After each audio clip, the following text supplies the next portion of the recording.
వీళ్ళ పెద్ద మనుషులా అని అంటారు. అది అనిపించుకోకుండా ముందు మనం చేయవలసిన ఫస్ట్ పని ఏంటంటే అధిష్టానం ఇక్కడ జనసేన పార్టీలో పెద్దలు ఉన్నారని గ్రహించాలి. గ్రహించిన తర్వాతే మనం ఏదైనా చేయగలం. పార్టీకి ఎంత కష్టపడ్డారో ఈ 5 సంవత్సరాల నుంచి 10 సంవత్సరాల నుంచి కష్టపడిన వాళ్ళు చాలా మంది ఉన్నారు.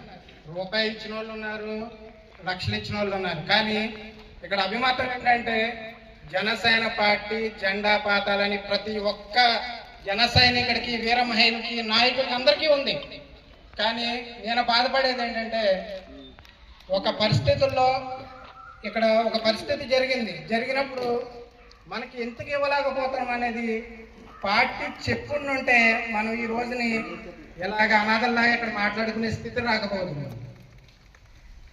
ఇక్కడ నాయకులు ఉన్నారని గ్రహించుకోవడం కూడా పార్టీకి ఉన్న ఒక మైనస్.